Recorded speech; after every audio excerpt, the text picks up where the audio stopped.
ഈശോയിൽ ഏറ്റവും സ്നേഹമുള്ള പ്രിയ ദൈവമക്കളെ, ഈ വിശുദ്ധ പ്രഭാതത്തിൽ നാം ദൈവതിരുസന്നിധിയിൽ പ്രാർത്ഥനാപൂർവമായിരിക്കുമ്പോൾ ദൈവാനുഗ്രഹത്തിൻ്റെ ആത്മീയത ധ്യാനിക്കാം.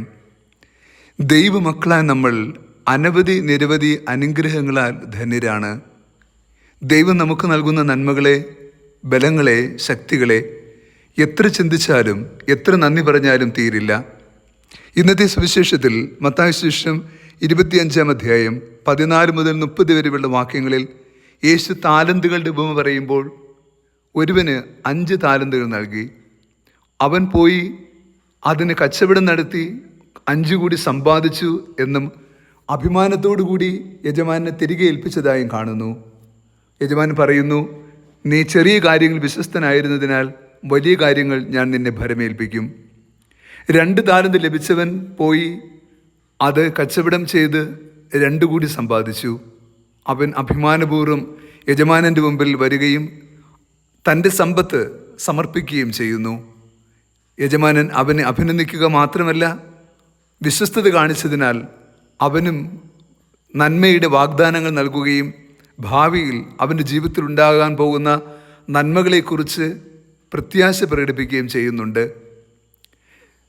നൽകപ്പെടുന്ന നന്മകളെ നല്ല മനസ്സോടുകൂടി സ്വീകരിക്കുന്ന ഓരോ മനുഷ്യർക്കും ലഭിക്കുന്ന ജീവിതത്തിൻ്റെ വിജയത്തെക്കുറിച്ച് കൂടി അവിടെ സംസാരിക്കപ്പെടുന്നു.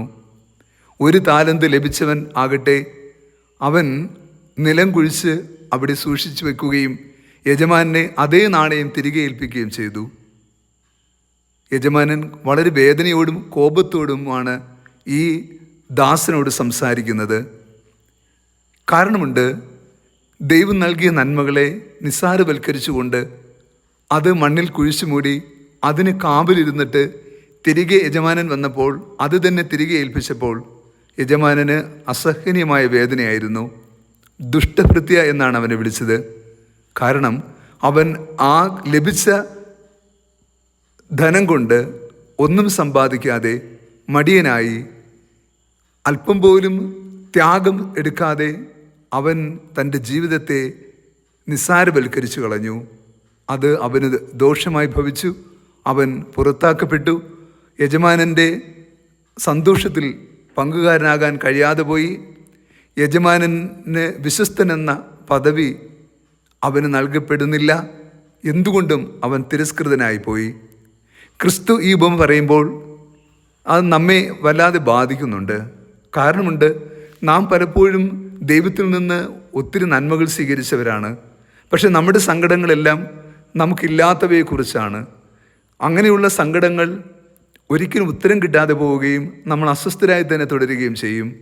ദൈവം നൽകിയ നന്മകളിൽ ആനന്ദവും അർത്ഥവും കണ്ടെത്തി ജീവിക്കുവാൻ പരിശ്രമിക്കുന്നതിന് പകരം നമ്മൾ പലപ്പോഴും നമുക്കില്ലാത്തതും മറ്റുള്ളവർക്കുള്ളതുമായ കഴിവുകളെക്കുറിച്ച്, അനുഗ്രഹങ്ങളെക്കുറിച്ച് ഓർത്ത് നമ്മൾ ദുഃഖാർത്ഥരായി കഴിയുന്നു.